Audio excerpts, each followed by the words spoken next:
Perfecto. Bueno, buenos días, buenas tardes, buenas noches, dependiendo de dónde se estén conectando de Iberoamérica. Les doy la bienvenida al penúltimo HR Influencer Talk de este año, como decía hace un minuto.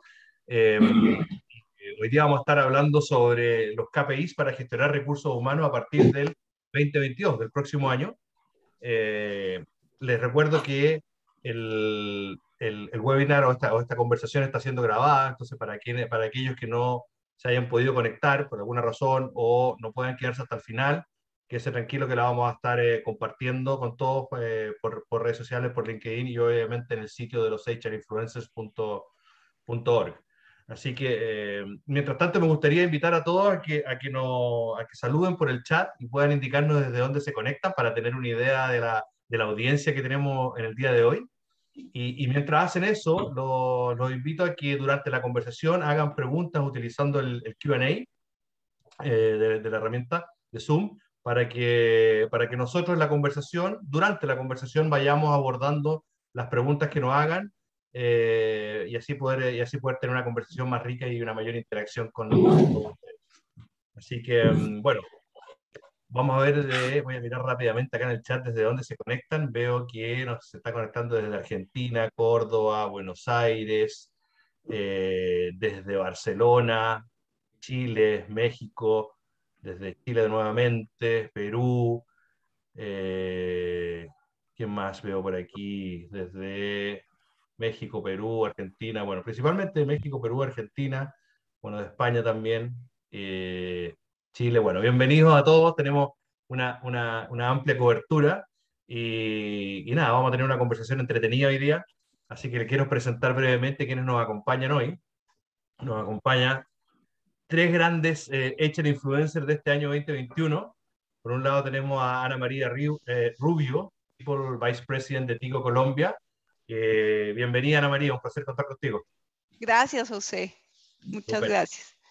súper. También tenemos a Emilio Pérez Troncoso, que es responsable de desarrollo profesional del IESIDE y presidente de AEDIPE Galicia, España. Así que un placer contar contigo, Emilio. Muchas gracias por contar conmigo. Muchas gracias. Saludo a los demás ponentes. Excelente. Y cerrando esta trilogía tenemos a Bernardo Zambra. Bernardo es gerente corporativo de gestión y desarrollo humano de BCP en Perú. No primera vez HR Influencer, así que bienvenido, Bernardo. Estás en mute. Gracias. Encantado de estar con ustedes. Súper. Súper bueno. Después les voy a dar la oportunidad, como les comentaba hace un rato, a que cada uno se pueda presentar un poquito más de detalle, nos cuente su background, su historia, quiénes son, así la audiencia puede conocerlos de mejor forma. Pero antes de entrar a la conversación, me gustaría contarles brevemente de los HR Influencers para quienes no conocen. Y los HR Influencers es el ranking más importante de líderes de recursos humanos de Latinoamérica y España, y lo hemos realizado por 4 años consecutivos ya, en donde invitamos a la comunidad de profesionales de recursos humanos y de comunicaciones internas a que voten por aquellos líderes que los representan, quienes guían sus buenas prácticas, quienes le ayudan a entender hacia dónde desarrollar y evolucionar la gestión de personas. Así que muy contento por este ranking que iniciamos hace 4 años, como decía, porque cada vez ha tomado más fuerza y ha permitido seguir empujando como comunidad el desarrollo y la evolución de gestión de personas a través de generar estos espacios de conversación y dar más debate en torno a los diferentes temas de recursos humanos. Este año los números fueron increíbles, tuvimos más de 735 nominados, de los cuales aproximadamente la mitad pasó a una etapa de votación final y recibimos votos de más de 45.000 personas participaron votando por los HR Influencers. Todo esto sucede en un periodo de un mes y medio, alrededor de mitad de año, en junio, julio, y en ese periodo se lograron más de 160.000 visitas a la página de los hrinfluencers.org y más de 1 millón de impresiones en LinkedIn. Así que ya estamos pensando activamente en los HR Influencers del próximo año, que también lo vamos a hacer por ahí por junio, julio. Así que muy, muy entusiasmado con esta iniciativa que crece y crece orgánicamente gracias a la participación de toda la comunidad. Así que bueno, para cerrar, y lo que hace posible estos HR Influencers y estos HR Influencers Talk, esta conversación, detrás de todo esto está GoIntegro, obviamente, así que les cuento para quienes no nos conocen, que les cuento un poquitito de GoIntegro. GoIntegro somos una plataforma de Employee Experience en donde buscamos a través de una sola experiencia potenciar dos grandes áreas importantes en la gestión de personas. Una, la cultura organizacional, y por otro lado, el bienestar del colaborador, a través de ofrecer una experiencia rica e integrada en un solo lugar. Y venimos haciendo eso por más de 15 años ya en los principales países de Latinoamérica, España desde hace un año y Estados Unidos desde hace 2 semanas. Así que estamos muy contentos de seguir expandiéndonos y creciendo a nivel global. Y lo hacemos, hoy día ofrecemos nuestra plataforma, utilizan nuestra plataforma más de 450 clientes en la región, a través de los cuales llegamos a un poco más de 1.200.000 personas, y tenemos oficinas en 8 países, como mencionaba recién, y hoy día somos alrededor de 130 y algo colaboradores. Vamos a actualizar esta slide.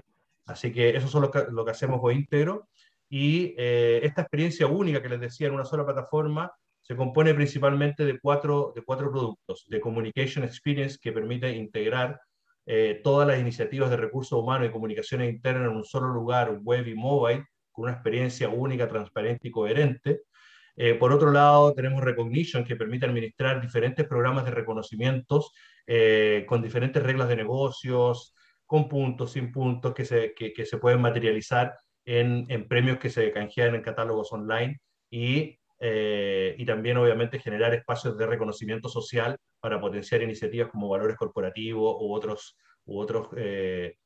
valores o conductas que la organización quiera promover, y así crear una cultura de reconocimiento. Después tenemos Wellbeing Experience, que es una integración de diferentes funcionalidades y soluciones para potenciar el bienestar de los colaboradores en 5 pilares: el bienestar físico, el bienestar emocional, el bienestar social, el bienestar profesional y el bienestar financiero. Todo esto a través de contenidos, programas, iniciativas, descuentos, beneficios, todo en una sola experiencia, para que cada colaborador pueda trabajar el bienestar en donde más lo necesita. Y por último tenemos Engagement Experience, que tiene que ver con una funcionalidad para poder escuchar mejor a los colaboradores, entender cuál es el sentir de ellos, y así medir el impacto que están teniendo las diferentes iniciativas de recursos humanos en el sentir de los colaboradores. Entonces integramos estas 4 grandes soluciones en una sola plataforma, y ahora quiero darme un minuto para mostrarles un breve video de Wellbeing Experience, que es nuestro más reciente producto, que hace un par de meses que lo pusimos en el mercado, y quería aprovechar de mostrarles este videito brevemente. Aquí voy.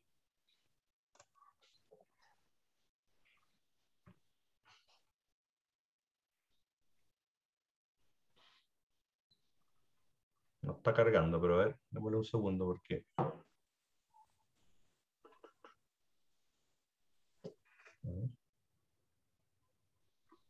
En GoIntegro, nuestro propósito es mejorar la vida de los colaboradores, y estamos en constante evolución para cumplir nuestra misión. Este es un nuevo mundo para todos.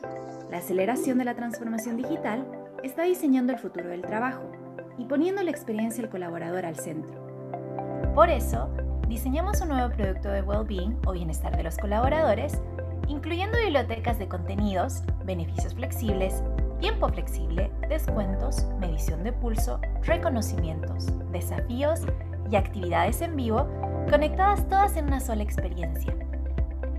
Además, desarrollamos una billetera virtual del empleado, brindando acceso en un solo lugar a todos los beneficios, descuentos, premios y regalos a los que puede acceder cada colaborador.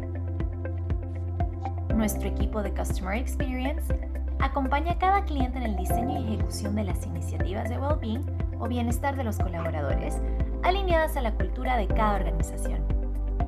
Más de 500 empresas de Latinoamérica y España, de 100 a 100.000 colaboradores, utilizan nuestros productos y soluciones. El futuro del bienestar de los colaboradores está en nuestras manos. Conoce más sobre la experiencia GoIntegro en gointegro.com. Súper. Bueno, espero que le haya quedado más claro. Voy a dejar de compartir acá.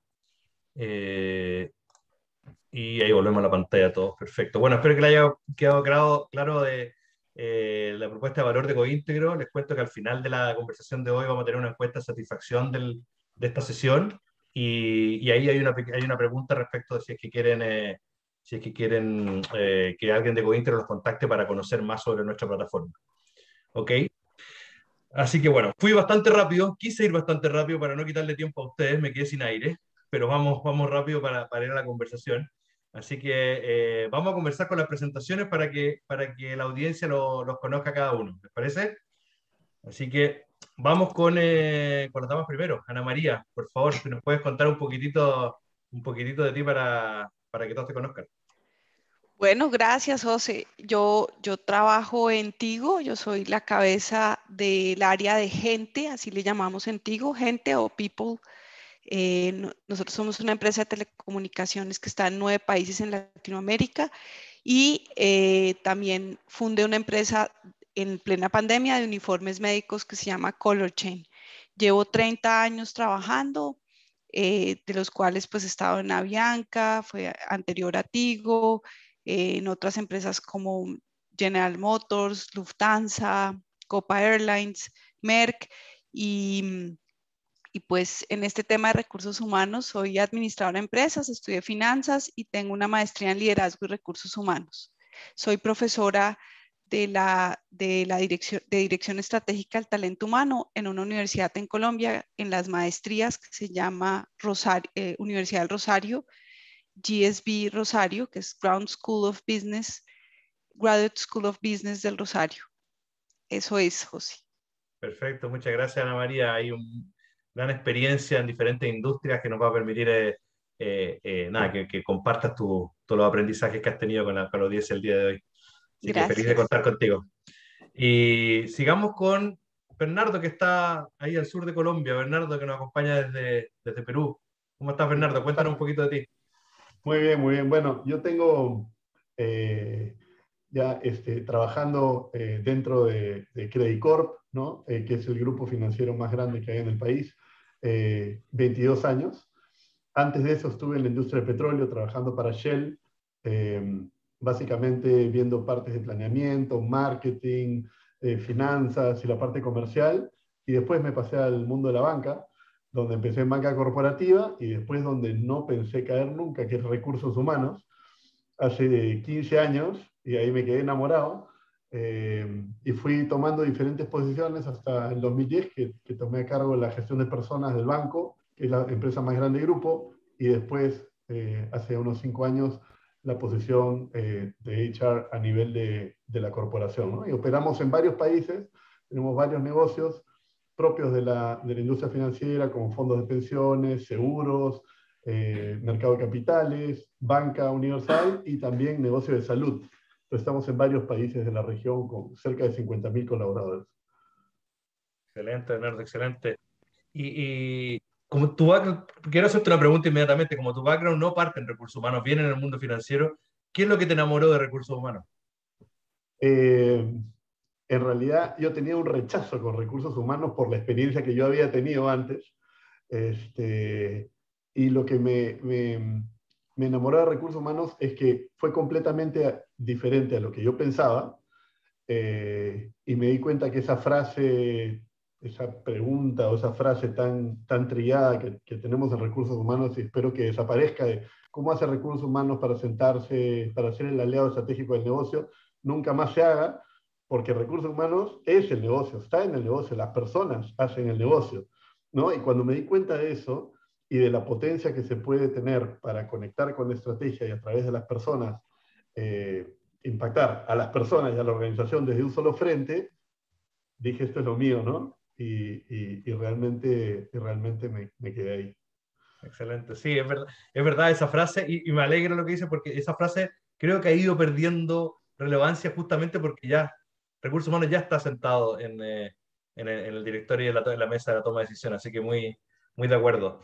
Bueno, terminamos la ronda de presentaciones con Emilio, Emilio Pérez Troncoso, que nos acompaña desde España, ya media tarde en España ya. Bueno, Emilio, un gusto tenerte acá. Cuéntanos un poquito de ti para que te conozcan. Muchas gracias por invitarme. Y recogiendo un poco el testigo que decía el compañero, hace poquito hemos tenido nuestro congreso aquí de EDIPE en Vigo y precisamente uno de los ponentes en una mesa decía, ¿no?, que lo importante es el negocio y estar no ya alineados. Las personas sí que son el negocio, con lo cual me hacía gracia, Bernardo, porque recientemente lo hemos oído todo en nuestro congreso, ¿no?, precisamente. Bueno, pues como os decía, muchas gracias por invitarme.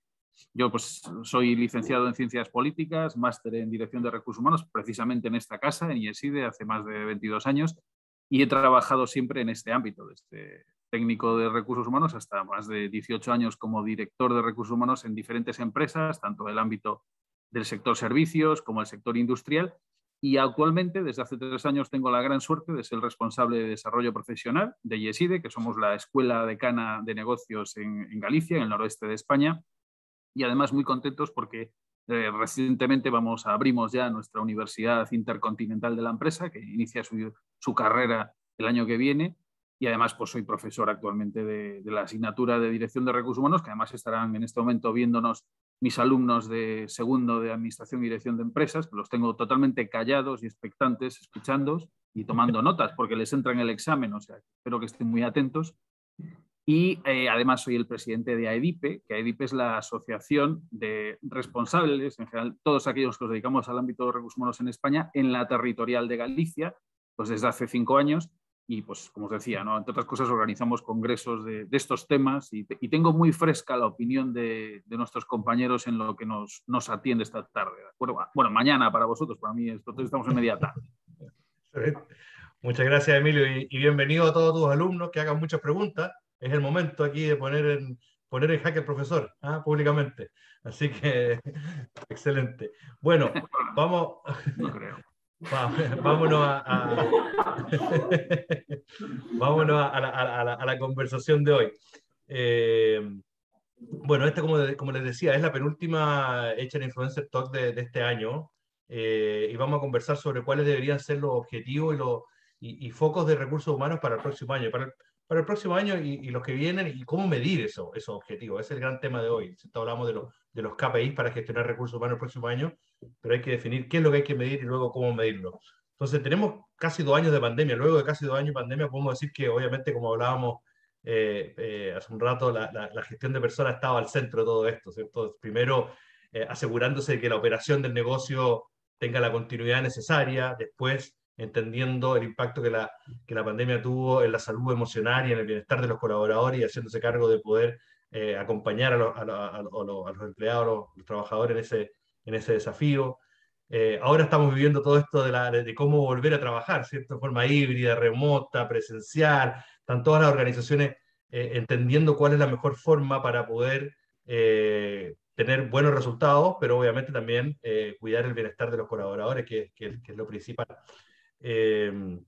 Pero al final del día, y es uno de los temas principales para todos los CEO, los directores de la empresa, es el desafío de atraer y retener ese talento en medio de todos estos cambios, ¿cierto? Entonces, y esas son algunas de las cosas que han pasado ahora. Han pasado muchas cosas más, por nombrar algunas.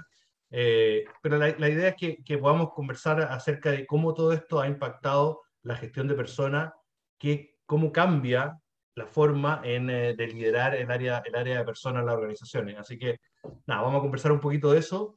Y voy a comenzar con una pregunta amplia que me gustaría que, Ana María, la puedas tomar tú primero, que tiene que ver con qué objetivos debemos dejar de priorizar, que se trabajaban hasta prepandemia, y qué objetivos debemos incorporar en el área de recursos humanos de acá al futuro, ¿cierto? Rompamos algunos paradigmas y movamos la mesa. ¿Cómo lo ves tú? Bueno, yo creo que hay un tema súper importante, o sea, yo creo que son 3 temas súper importantes. El primero, desarrollar las habilidades y las capacidades críticas que el negocio necesita para seguir seguir siendo competitivo. Y ahí nos pasa mucho en recursos humanos y pues digamos en el negocio, que queremos seguir haciendo lo mismo con las mismas personas y no hacer un reskilling, un upskilling de esas competencias o capacidades. Y ese es un tema súper necesario, es como lo que ha pasado en plena pandemia, que milagrosamente se pudieron hacer cosas que antes no se hacían en las compañías. Por ejemplo, los bancos en Colombia lograron hacer transferencias bancarias entre bancos diferentes en 5 minutos. Antes de la pandemia eso no se podía hacer. Entonces, digamos que esas competencias o esas capacidades que necesitan ahora las organizaciones para ser más digitales, para dar un mejor servicio al cliente, para todo esto necesitamos llevarlas al negocio. Y normalmente el negocio no sabe cómo hacerlo, las áreas de gente tampoco, las áreas de talento. Entonces tenemos que preguntarle a la gente que está de cara al negocio, cuáles son esas competencias, esas capacidades, seguir trabajando en temas de código abierto y hablar mucho, conversar mucho más con los empleados. La otra es el tema de todo el tema de gestión del cambio, yo le llamo gestión de la transformación y diseño organizacional. Esas son cosas, capacidades que talento humano debe tener en este momento.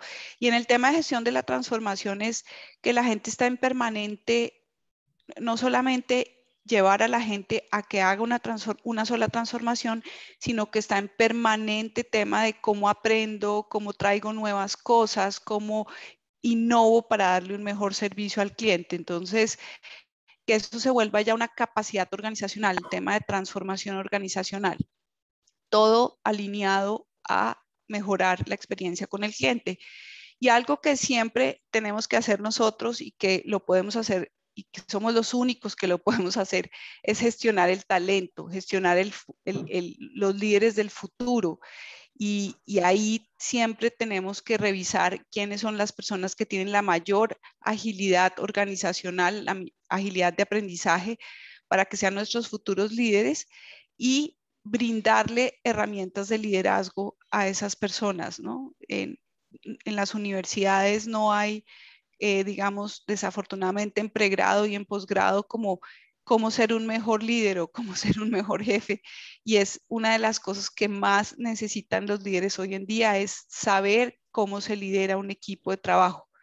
Entonces, creo que esas son las prioridades. Yo realmente no creo, o sea, tú me preguntas cuáles son las cosas que debemos renunciar. Yo creo que no solamente por la pandemia, pero dejar de pretender que esta área tiene que ser la que tenga contento a todos los empleados. Yo creo que eso es una necesidad compartida o una responsabilidad compartida con los líderes y creer que somos los que tenemos que hacer la fiesta de Navidad y traer unos temas de abrazoterapia, que es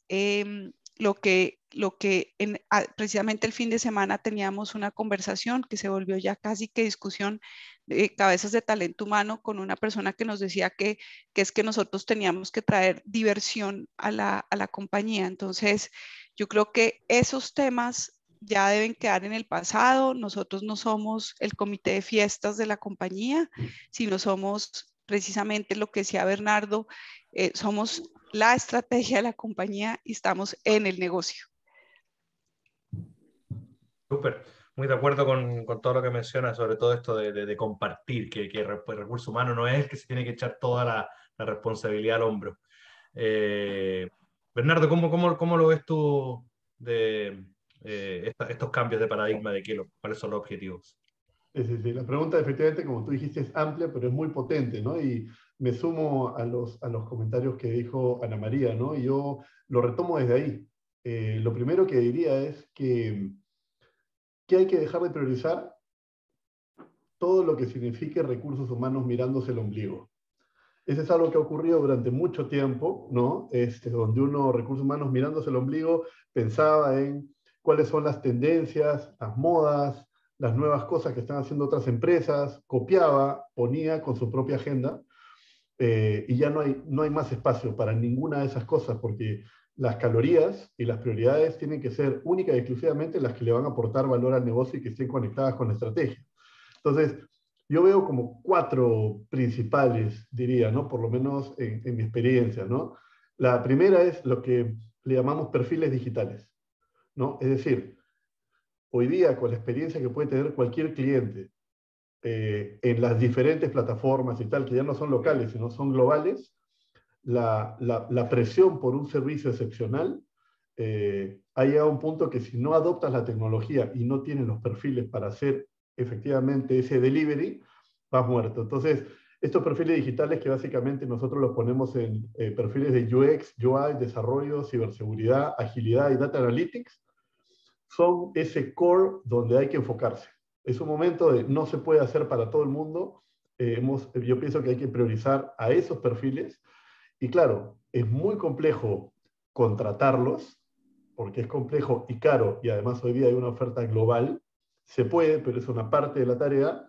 Y la otra, como bien decía Ana María, es que hay que hacer el upskilling y el reskilling, que por otro lado son dos términos que ya están en boca de todo el mundo, pero cuando, a ver, el reto es hablar más de los primeros 5 minutos del tema, porque hay mucha técnica y mucha profundidad para que realmente eso ocurra en la organización. El segundo frente yo diría que es la experiencia del colaborador y la experiencia del líder, porque con todo lo que ha pasado en la pandemia, claramente el modelo de experiencia del colaborador y del líder y los momentos de la verdad cambian. Cambian dramáticamente y eso se convierte en una propuesta de valor muy importante que se puede medir, como comentaremos más adelante, con KPIs específicos, ¿no? El tercer punto para mí es la adaptación cultural, que tiene que ver justamente con que los cambios que ha traído la pandemia se capitalicen, porque el ser humano tiende a regresar al pasado y a seguir en el status quo anterior. En la medida en que podamos capitalizar lo bueno que ha traído la pandemia, ha traído cosas malas, pero lo bueno, y realmente eso se lleve para adelante, es algo que va a transformar la cultura de la organización, que tantas empresas han visto florecer durante la pandemia y que se puede perder. Y el último tema que diría es la adopción de la tecnología, ¿no? Porque los procesos, aunque efectivamente durante la pandemia no quedó otra cosa que pasarlos a digital, no significa que adoptaste la tecnología. Se han hecho muchas cosas manuales a distancia, pero la tecnología todavía no ha tenido una inclusión real dentro de los procesos de recursos humanos en la medida que se necesita. Excelente, sí, me encantó. Quiero rescatar lo de la experiencia del líder. Pero la experiencia del líder no es algo que yo esté escuchando mucho, que no lo veo, no lo estoy leyendo ni escuchando mucho, pero sí se siente que el líder, o se habla, pero quizá de una forma más oculta, de que el líder está cambiando el estilo de liderazgo, un liderazgo mucho más empático, inclusivo, más, ¿cierto? Pero no de la experiencia del líder, y están puestos en el corazón del huracán. El líder es el que está viviendo esos momentos de verdad con cada uno de los colaboradores de su equipo. Me encantó ese concepto, lo rescato. Emilio, ¿qué te parece a ti? ¿Qué puedes complementar o sumar? Voy a intentar completar un poquito más desde la visión que tenemos aquí. Al fin y al cabo, siempre esta visión desde España, que puede ser un poco distinta, pero sí que coincido que por ahora es muy parecida, ¿no? Y de hecho nosotros, como comentaba Bernardo, que por ejemplo nosotros somos la obra social de Abanca, de un grupo que está presente mucho en Latinoamérica, que es el Grupo Banesco, y todos estos perfiles, siempre lo comentamos, otros perfiles técnicos son muy difíciles en este momento de mantener, porque realmente tienen una oferta global. Y eso es así, ¿no? Yo quería destacar 3 puntos, ¿no? de estos cambios. Por de pronto, yo creo que, recuerdo hace muchos años un artículo que tenía pegado en mi despacho que decía que los directores de recursos humanos van a desaparecer. Realmente todos somos directores de recursos humanos, todas las personas, todo el que gestiona personas es un responsable de recursos humanos en potencia. Nosotros somos facilitadores del trabajo de los demás, ¿de acuerdo? Partiendo de eso, creo que uno de los puntos claves, por ejemplo, como lo vemos nosotros, es todo esto de la retención del talento. Porque yo creo que si retenemos bien el talento, al final el resto será atraído por él y ya no nos ocuparemos tanto. Además, ahora hay un montón de plataformas, de sistemas, la información fluye y se conoce muy bien, todos los trabajadores pueden saber perfectamente cómo funcionan las empresas y tendremos problemas de reclutamiento si no cuidamos a los de ahora. Y esto la pandemia lo ha enfatizado mucho más.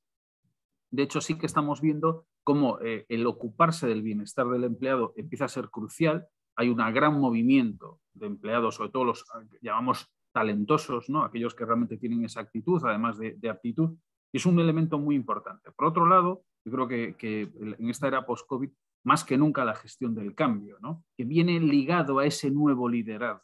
esos nuevos líderes que necesitan estar en un mundo absolutamente cambiante y que además tienen que gestionar no solo equipos en remoto, a distancia, no, sino diferentes cuestiones y diferentes situaciones en su propia compañía. Nosotros podemos necesitar unas políticas de recursos humanos para ciertos departamentos que no son iguales a otros.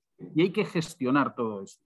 Y cada uno tiene sus necesidades. Es un liderazgo muy complicado el que tenemos ahora, que además las áreas de recursos humanos tenemos que ayudarles pues, con formación, con apoyo y con muchas herramientas que sí que podemos medir, eso es cierto, porque hay KPIs para todo esto, pero que son cruciales, ¿no? Y además, insisto, además también el tema, pues evidentemente la digitalización. No todas las empresas tienen las áreas de recursos humanos profesionalizadas y aún queda muchísimo por hacer, ¿no? Yo me alegro que José nos haya enseñado estas herramientas que tienen en app, porque esa es la tendencia, ¿no? O sea, si algo tenemos todos son móviles y podemos gestionar perfectamente muchísimas cosas a través de ellos y poder testar constantemente la actividad de nuestros trabajadores, que por ahí van muchos de los KPIs, ¿no? Entonces, es abundar en lo que también comentaba Ana María, un poco de esas tendencias que vemos ahora, que simplemente son todas las que llevábamos antes de la pandemia y algunas más.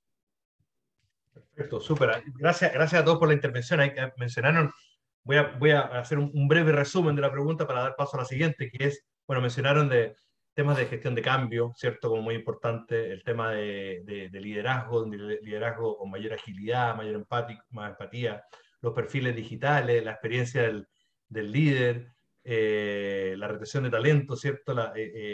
Pero también mencionaron todos el tema el tema de las habilidades y las competencias, lo que mencionaba Ana María en un principio, que va muy de la mano con todo esto que hablamos, porque todo esto implica nuevas habilidades y nuevas competencias. De hecho, hay un estudio de Gartner que identificó que la principal preocupación para áreas de recursos humanos para este próximo año, un 60% de la respuesta, es justamente desarrollar las competencias y habilidades críticas para el negocio. Así que lo que descubre Gartner está muy alineado con ustedes, lo cual es muy bueno. Pero me gustaría preguntarles y comenzar contigo, Bernardo, ¿cómo ves tú que se pueden desarrollar y medir estas nuevas competencias o habilidades que son necesarias para ser exitoso en el presente y futuro?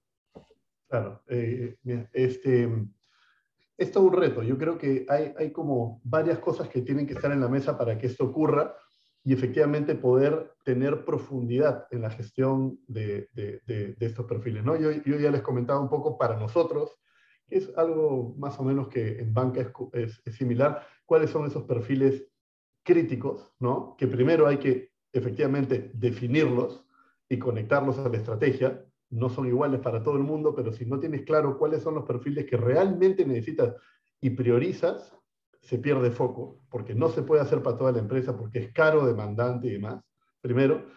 Segundo, pasar por un proceso de baseline.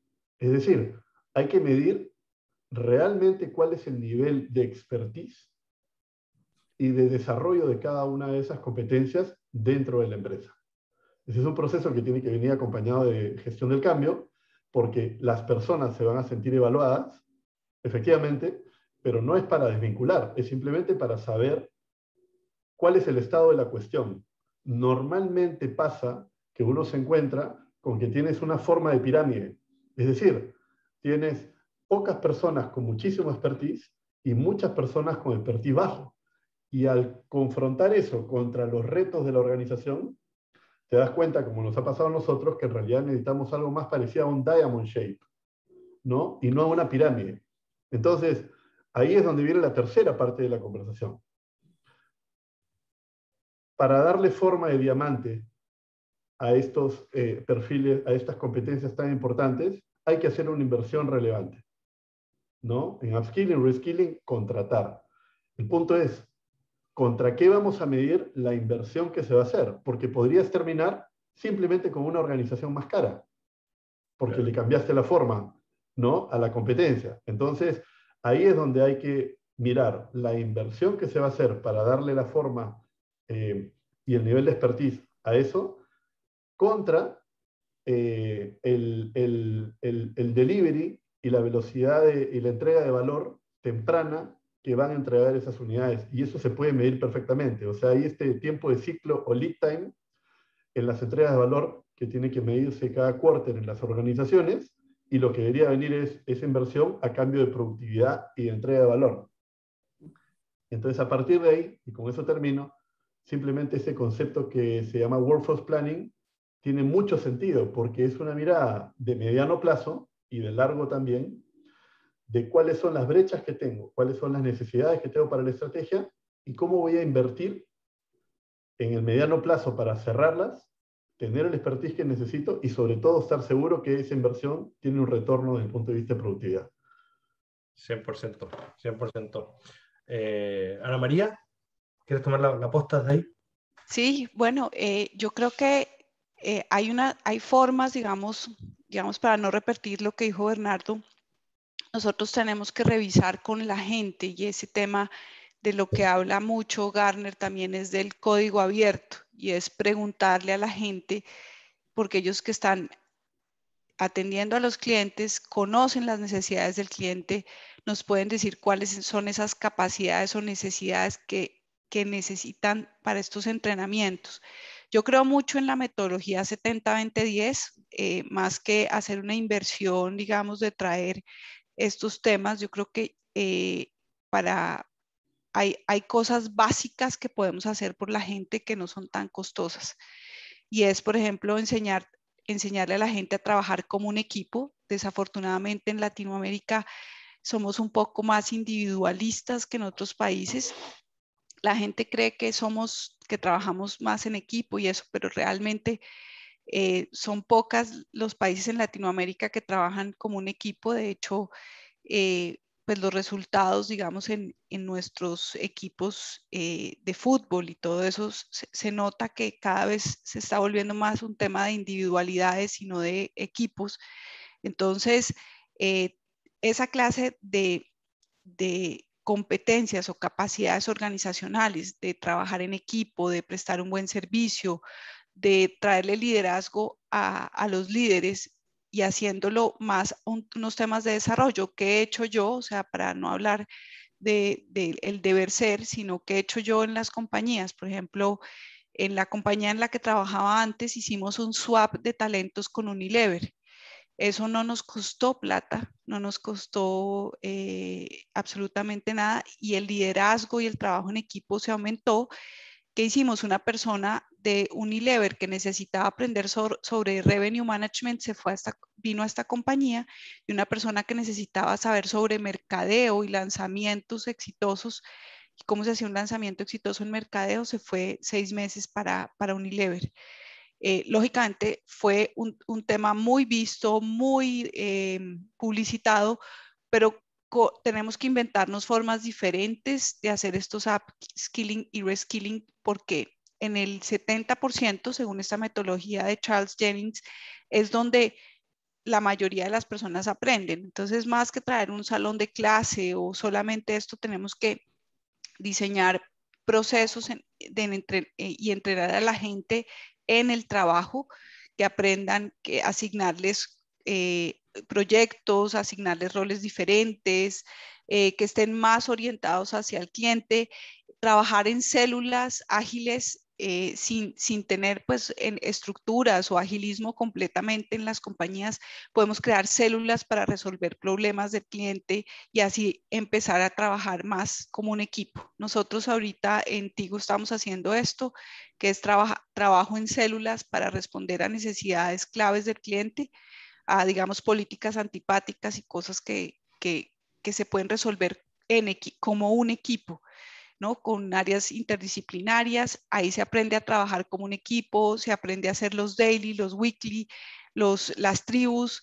Entonces, creo que hay herramientas fuera de lo que dijo Bernardo, que es totalmente válido, que si yo necesito hacer un upskilling o un reskilling en competencias digitales, pero no puede ser solo un tema de moda, tiene que ser también hacer las cosas bien desde el principio con el cliente, solucionar problemas con el cliente. No necesita habilidades digitales, necesita habilidades de trabajo en equipo y de procesos. Entonces son cosas que son interesantes de hacer y que no tienen un costo tan alto. Súper, súper interesante, me encanta. O sea, Me gustó, pero me puso triste lo del equipo, porque me acuerdo del partido de anoche de Chile con Ecuador, por la eliminatoria, en donde en los primeros 20 minutos se fueron los 3 jugadores principales de Chile y desapareció el equipo.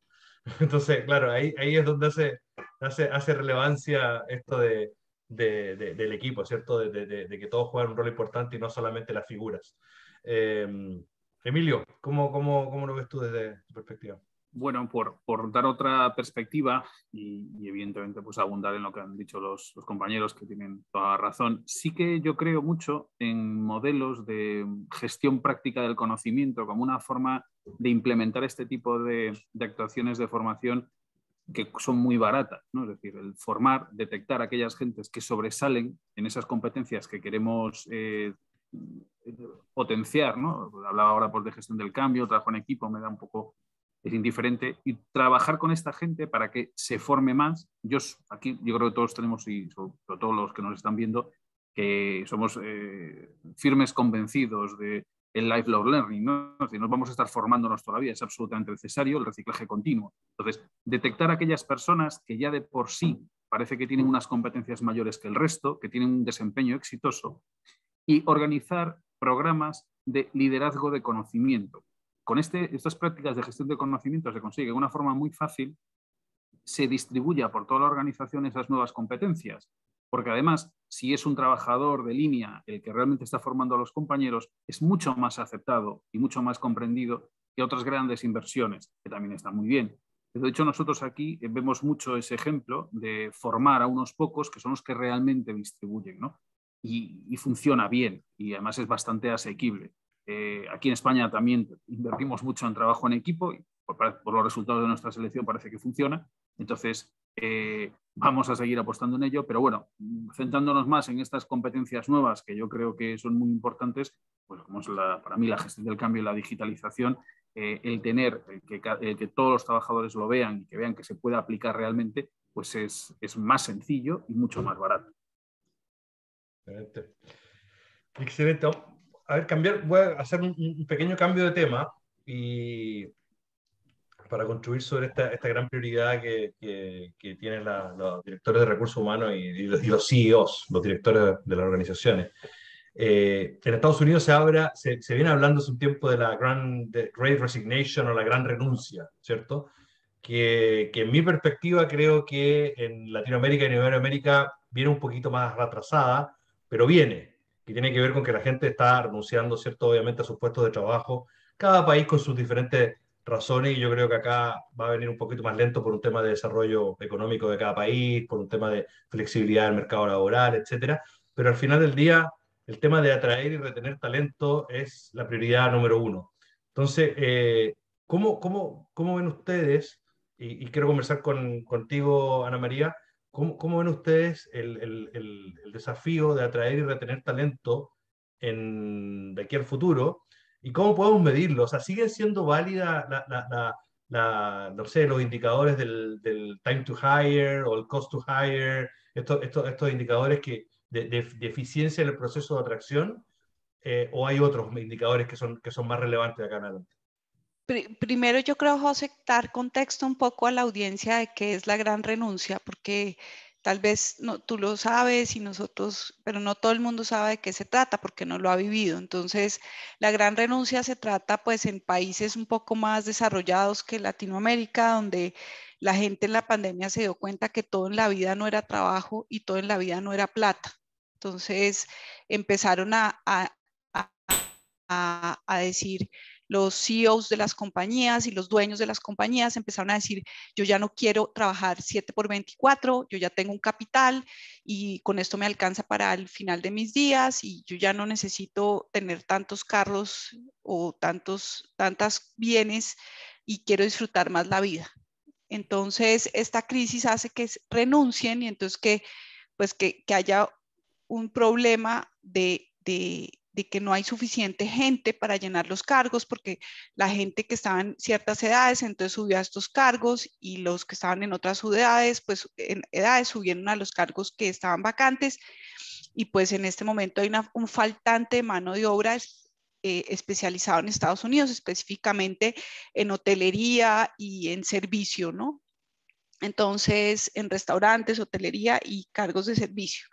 Entonces, yo creo que en Latinoamérica está pasando con los cargos de los que habló Bernardo, con los cargos digitales. Estos cargos, en este momento hay una falta, una demanda altísima y una baja oferta en Latinoamérica. Lo vivimos todos los días. Entonces les ofrecen en nuestros países a personas que se ganaban $1,000, les ofrecen $5,000 de un día para otro y trabaje pues desde su casa. Entonces nosotros estamos viviendo ese problema en estos cargos en Latinoamérica. En Colombia es fatal, o sea, estamos de un día para otro, gente que tiene poca experiencia le están ofreciendo 2 y 3 veces el salario que se gana. Entonces, ¿qué hacer? Pues tienes que acomodarte a trabajar como trabajan esas empresas, o sea, a darle a la gente trabajo remoto si es lo que quieren, porque no podemos, una cosa que nos pasa mucho en talento humano es que creemos que one size fits all, ¿no? Que hay una talla única. Entonces tenemos que revisar realmente qué es lo que la gente quiere, si la gente quiere trabajo remoto o no quiere trabajo remoto, o lo que quiere son más días de vacaciones o qué beneficios. Entonces tú tienes que empezar a revisar realmente estas personas que están teniendo grandes ofertas o mejores ofertas. Y también vuelvo con el tema, y discúlpenme ser tan reiterativa, pero el liderazgo, la gente renuncia a los jefes. Entonces el liderazgo en una compañía es supremamente importante, un liderazgo, como le llamo yo, humanamente efectivo, que quiere decir que yo piense en la persona y en el proceso, ni irme mucho pues a echar a perder a la persona porque lo consiento demasiado, ni tampoco fijarme solamente en el proceso y en el resultado, sino tener un equilibrio entre el resultado y la persona, lo que la persona necesita, y tratar de empezar a ver diferentes formas de que ya la gente no quiere emplearse y tener un trabajo de 36 horas en España o de 40 en Latinoamérica, sino quiere tener vida, quiere trabajar por objetivos, quiere trabajar no con un horario normal. Entonces tenemos que adaptarnos, y más que talento humano, porque nosotros somos bastante adaptables con el negocio, es más que el negocio se adapte a esta clase de temas y que los jefes y presidentes de las compañías entiendan que es más importante que la gente trabaje por un resultado, por entregar un resultado, que por un hora nalga, perdón que lo diga así, pero es lo que tenemos que empezar y lo que hemos estado haciendo en los últimos años. Entonces, para mí hay que medirlo, tienes que medir el compromiso. Hay empresas que más que medir el clima o la satisfacción del empleado es medir el compromiso. Si la gente se quiere quedar en tu compañía, si la gente está dispuesta a dar la milla extra y si le recomendaría la compañía a un amigo para que trabajara acá. Esos son los 3 factores o las 3 KPIs que miden el compromiso. Medir eso es mucho más importante que estar midiendo si te gusta la silla o si te gusta, pero lógicamente esas 3 preguntas la hacen si en tu compañía hay un liderazgo positivo, un liderazgo aspiracional, ¿no? Y si tratas a las personas de la forma correcta. No, de la forma correcta no quiere decir todo vale y yo puedes hacer lo que quieras, sino de una forma equitativa y con mucho equilibrio, que le ha faltado mucho a las organizaciones tener equilibrio. Hay empleadores, por lo menos en mi país, que son muy duros y hay empleadores que son muy laxos. Entonces no se trata de irse para un lado o para el otro, se trata un poco más de estar en el centro. Súper, súper. Sí, me encanta lo que planteas desde adentro hacia afuera, en el fondo, de mejorar la experiencia del colaborador, y eso lo linkeo con lo que decía Emilio hace un rato de la importancia de retener talento, porque eso hace retener talento y por consecuencia, en el fondo, se genera una mayor facilidad para atraer talento, que es el gran desafío que tenemos como área actualmente y en el futuro.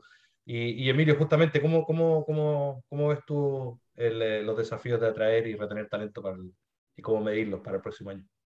Pues un poco en la línea que decía Ana María, ¿no? Decía, no es una cuestión de mesura, esto tampoco es un trabajo a la carta, aunque a veces nos lo parezca, ¿no? Pero yo creo que todos los KPIs tienen que ir muy orientados a preguntar a los trabajadores. Todos esos estudios de clima esas preguntas vinculadas a la confianza que genera la empresa en los trabajadores, ahí es por donde hay que incidir. Yo creo que cuantos más indicadores tengamos vinculados a esas preguntas, a esas encuestas que le pasamos a nuestros trabajadores, mejor nos irá. Yo creo que hay muchas organizaciones que pierden todavía el foco en no sé, tener una comunicación abierta y preguntar lo que realmente los trabajadores ven.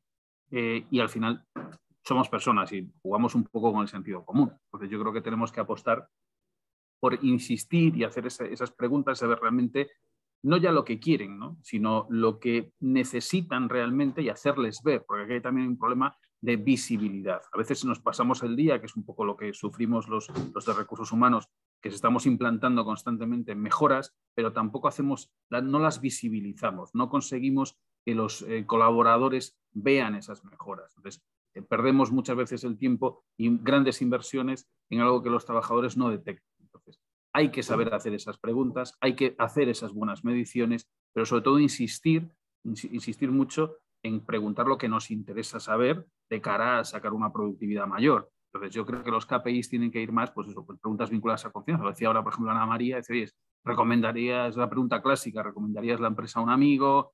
¿Crees que la empresa cumple con los requisitos determinados? ¿Crees que vamos por el buen camino? ¿Confías en tu superior? Eso sigue siendo perfectamente válido para hacer unos buenos KPIs.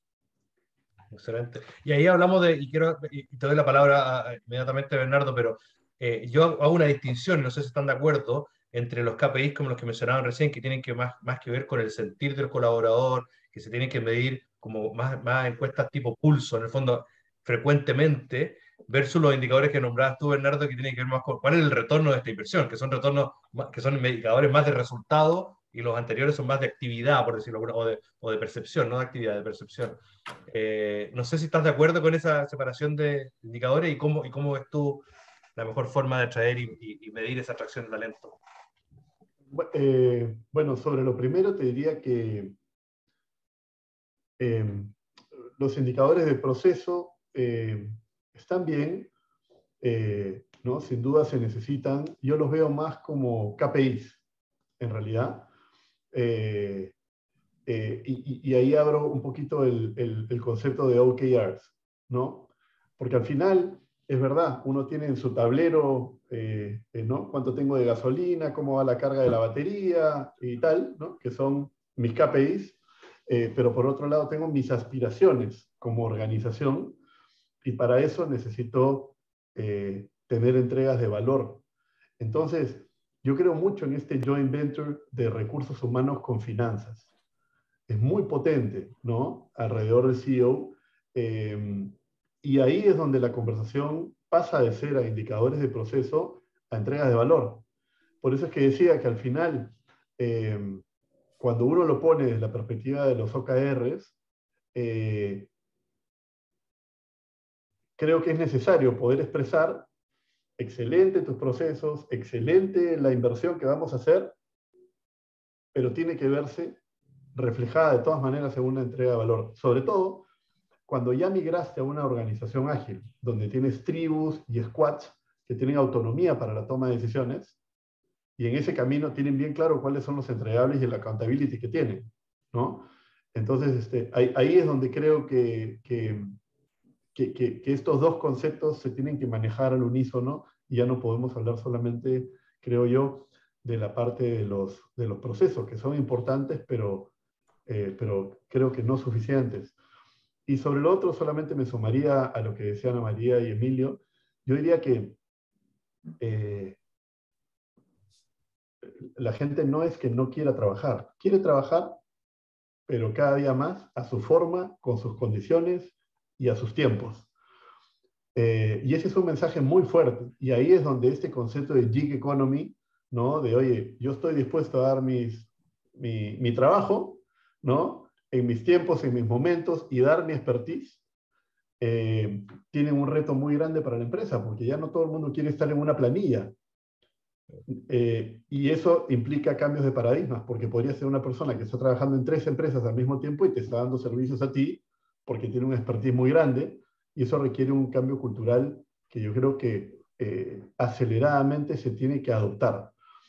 Y la otra cosa que sumaría a las encuestas de pulso, que coincido, es esto de la experiencia del colaborador. que ahí se refleja realmente si la propuesta de valor de la empresa en este nuevo contexto funciona. Y por último, hay algo que en mi experiencia funciona muy bien, lo hemos incorporado hace unos años, y que es un indicador muy potente y que implica un cambio cultural grande, que es el NPS del líder.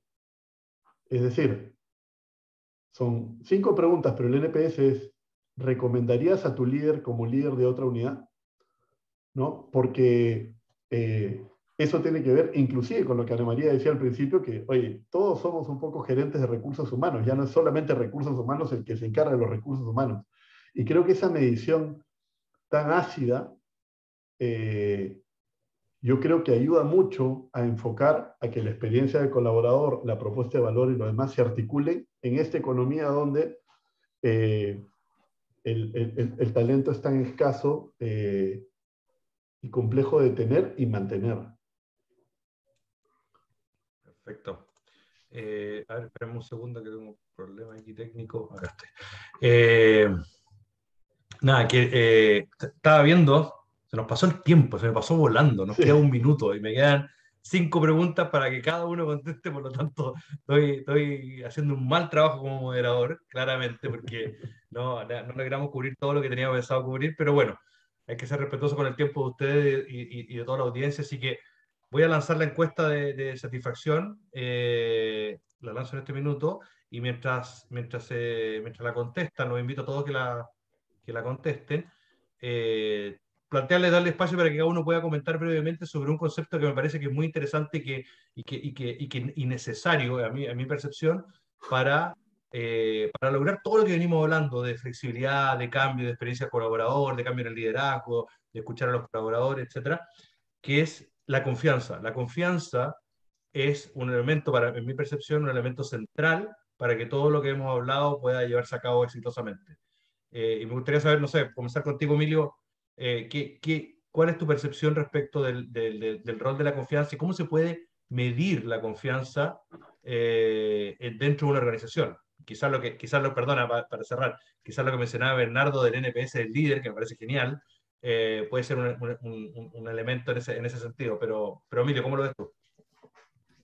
Mira, creo que hace poco había un estudio de corresponsables que abordaba el tema, recuerdo haberlo leído y era muy interesante. Yo creo que, reitero un poco lo que os comentaba, ¿no? Al final, quienes nos van a decir ese nivel de confianza son los propios trabajadores, como decís vosotros, esos estudios de pulso que le decís, y son más bien estudios de clima, son los que realmente a los que hay que preguntarle, ¿no? Cuando nuestros trabajadores confían en la empresa, cuando están realmente alineados con los intereses y con el negocio, es preguntándoles por estas cosas, ¿no? Decía Bernardo, me parece una pregunta brutal, de la misma forma que cuando hacemos una entrevista de alguien que se va a la compañía y le preguntamos, ¿le recomendarías esta empresa a otra persona? Pues lo mismo, ¿no? El poder preguntarle a nuestros propios colaboradores si confían en nuestros servicios, si confían en nuestros productos, si creen que hacemos un buen trabajo y creen que aportamos a la sociedad, eso es para mí el mejor testeo de confianza que pueda haber, más allá de que se lo preguntemos también a nuestros clientes, a nuestros proveedores y a quien queráis. Pero realmente los que estamos dentro sabemos cómo es la organización, ¿no? Y es quien nos va a dar esos indicadores, esos verdaderos niveles de confianza. Excelente, gracias Emilio. Bernardo, ¿quieres tomar tú la posta? Y cerramos con Ana María. Sí, yo en realidad solamente sumarme a los comentarios que han habido. Creo que este asunto de la transparencia y la confianza es pues fundamental. Y creo que hablando de indicadores, creo que al final lo que hay que evidenciar es que es parte de la cultura, que sea parte de la cultura. Y creo que eso se puede medir. Hay varias herramientas para medir cultura. Una de ellas, la que usamos nosotros, es Cameron & Quinn, donde tú tienes la cultura actual y lo que responden los colaboradores que quisieran que sea la cultura deseada de la empresa. Ahí el factor de confianza aparece y es una cosa que se mide anualmente y tú vas viendo si realmente la cultura se va moldeando o no. Y creo que hacerlo así deja una conversación que puede ser muy anecdótica a una conversación bastante técnica y ver si la confianza realmente se está instalando junto con otros factores de la cultura dentro de la empresa. Excelente. Excelente. Súper. Ana María, Bueno, ya cerrar. para terminar, yo creo que hay unas preguntas que puedes hacer en pulsos o algo, pues, como dice Bernardo, ¿Y yo? usar una encuesta de cultura. A mí me gusta mucho la de Dan Denison, pero digamos que tú puedes preguntarle a la gente si la compañía respeta su entorno social y ambiental, si es capaz de lograr lo que dice que va a hacer, si facilita la organización de información clara, si escucha los intereses y las expectativas de los stakeholders, si trata a los empleados de una forma justa y equitativa, si toma en cuenta a los empleados para las decisiones que la empresa toma y es coherente entre lo que dice y lo que hace. Esa clase de preguntas hacen que tú veas el nivel de confianza que tienen los empleados en una compañía. Entonces, a mí me gusta esa, repito por si se cortó, Dan Denison, la encuesta de cultura de él, es muy buena porque tiene esas preguntas. Súper. Súper, Ana María, sí, efectivamente hubo unos problemas de conexión ahí al principio, pero se entendió perfectamente lo que estaba comentando, así que muchas gracias. Bueno, estamos pasados de tiempo. Quiero agradecerles a Emilio, a Ana María y a Bernardo por haber participado, por el tiempo en esta conversación del día de hoy. Felicitarlos nuevamente por estar entre los HR influencers de sus respectivos países y dejar a todo el mundo invitado al último HR Influencer Talk del próximo miércoles 24. Vamos a estar conversando sobre un tema relacionado a People Analytics y cómo eso impacta las contrataciones, la productividad y la satisfacción de los colaboradores, cómo se puede aprovechar. Y tenemos a tres grandes invitados: a Luis María Cravino desde Argentina, a Rodrigo Lara de Chile y a Andrés Ortega de España. Tres HR influencers también, así que los dejo a todos invitados para la próxima semana. Y sin más me despido. Muchas gracias, Emilio, Ana María y Bernardo. Un placer. Gracias. Gracias. Gracias, muchas gracias. Un placer ha sido mío. Gracias. Chao. Igualmente. Gracias.